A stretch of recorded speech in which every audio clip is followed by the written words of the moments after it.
Băleu, uite la mama, uite mămică, uite cu la mămică. Ce zice? În pădurea cu alune aveau cață două pătiți.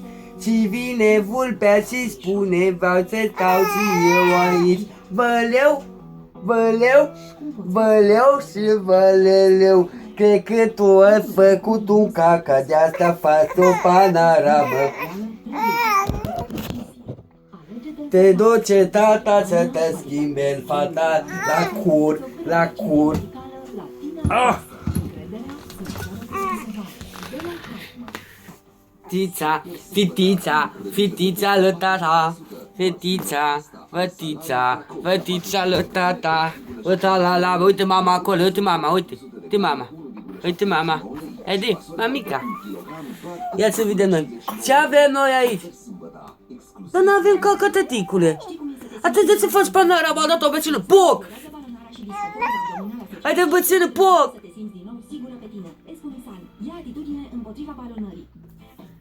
Alo, Provident? Oh, alarmă falsă! O făcut alarmă falsă, fata mea! Și eu am crezut că te scrie acolo și poc, dar de unde când nu mai iese pocul ăsta?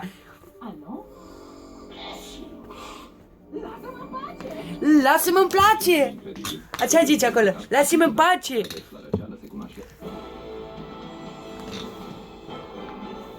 Lasă-mă în pace! Vrei să o cucerești? Îți sară în ajutor prietenii cuvântători.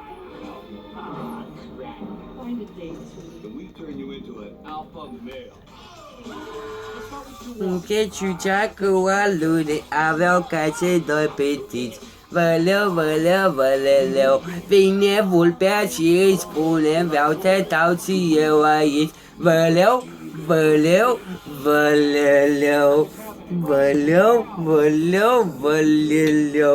ciobulane avem noi aici, ciobulane avem noi aici.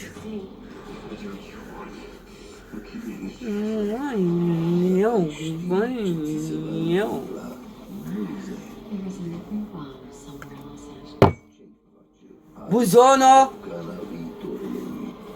Buzono, mama! Ce?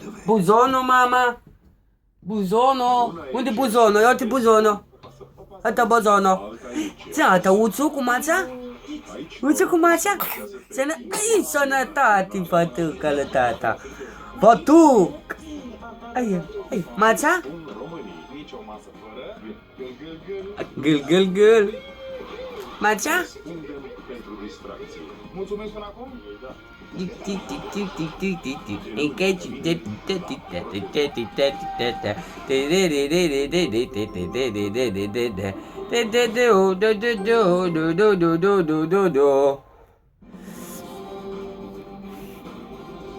România au talent se pregătește pentru un nou sezon.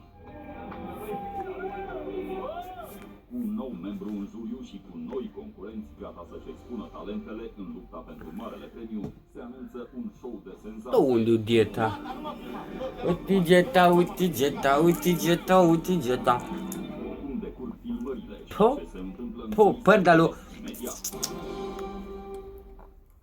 Revenim la subiectul nostru în această seară, mama Ioanei Conda, tânăra care în 2014 a fost bătută cu bestialitate și băgată în spital, în comă, obligată să se prostitueze, știți toată povestea, este și acum în Germania, în spital, iar alături de bunica lui a venit băiatul Ioanei.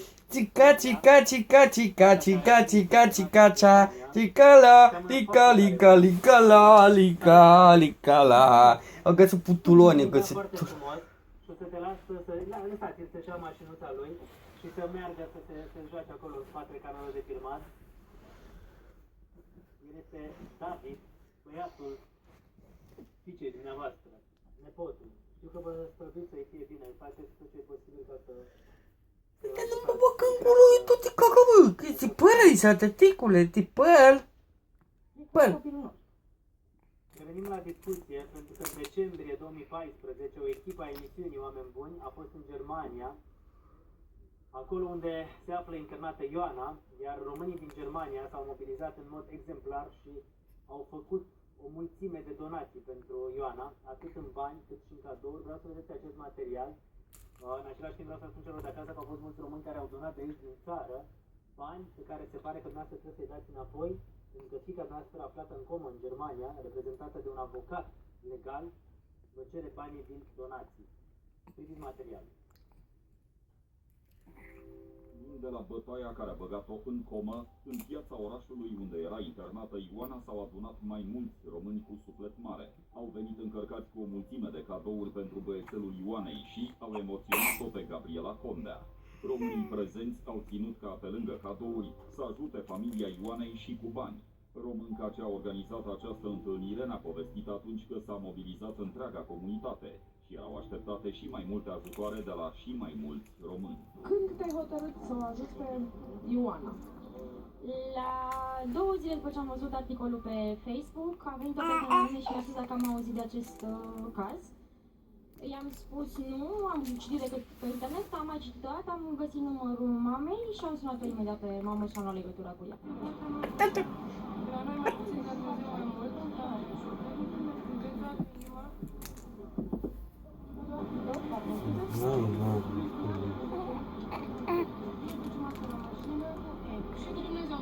Nu doar românii din Germania au fost sensibilizați de povestea Ioanei, ci și cei din Austria. Și acolo s-au strâns bani și cadouri pentru familia Ioanei. Până acum, câți oameni s-au oferit să o ajute? Foarte mulți oameni. Foarte mulți, chiar și din Austria, din Germania, cu cine am luat eu contact, toți s-au oferit să o ajute. Nu, două mingi de asta în cap și a terminat-o cu tine, fă. Până, piosc? Deci noi am venit Ia, gata cu jomozolețea de ciugeta aia. Tu crezi că eu am bani să cumpăr toată ziua șugetii? la muncă, acum am venit direct de la muncă, îmi face de venit de la 80 de kilometri, deci nu venim chiar de aici. Pe lângă bani și cadouri, mama Ioanei a primit și multe încurajări de la românii emoționați de poveste. Uțu? E strigător la cer, dar să se facă dreptate, pentru că, Bineînțeles că primul și primul rând îmi doresc din tot sufletul să se facă ea bine. da, și normal, asta este să facă bine pentru copil, pentru familie, pentru ea. Mai greu, mai încet, dar... Aia avea pe cel mic. Da, vă cred, înțeleg. Sunt mamă de copii și știu cum este. Bă, O țară întreagă, atât Ia. oameni de aici din România cât și din Germania, s-au unit mulți ani să vă ajute, iar acum sunteți în această postură destul de dificilă. Vezi, Cătălin, avocatul nu dă în judecată pentru acești bani pe care a primit în mână, în plic. Banii din E vorba de conturile banii afișate din pe conturi ecran. care pot fi verificate. Nu e vorba de restul ajutoarelor care au venit de la oameni și ai văzut, veneau oamenii și puneau bani, E plicuri clar, în atunci mână, a fost fiecare impresionat de poveste și a vrut să impresia, ajute. tu știi că mi s-a întâmplat să vină peste noi în studio să doneze bani. Da, dar Omul știi cum când e, vede și ceva care conturile, îl mișcă, dar și conturile sunt conturile doamnei, adică nu erau conturile fundației. păi, nu, evident că sunt ale doamnei, dar sunt ale doamnei pentru că fata este în acea situație. Vreau să vă întreb, mai aveți vreun bani din donații? Niciun leu? Toți banii ați cheltuit, toți? Și acum aveți, e ușor, aveți cu ce să trăiți? Noi ne descurcăm. Problema este... Nu știu, da. Adică Aveți bani ca să mergeți în Germania la ea. dar la ce pula mea ți-o dat oamenii bani? Pentru ce? Banii să măcar Da. 200 Ia zi tu, tata. să mergeți cu o sau ceva. Ia zi tu lui tata. Ia zi lui mama acolo. Mama? Uite mama. Uite acolo. Uite. Salute mama. Fă ceau. Ceau mama. Ceau. Mami. Vreau cici. Te tacați mama.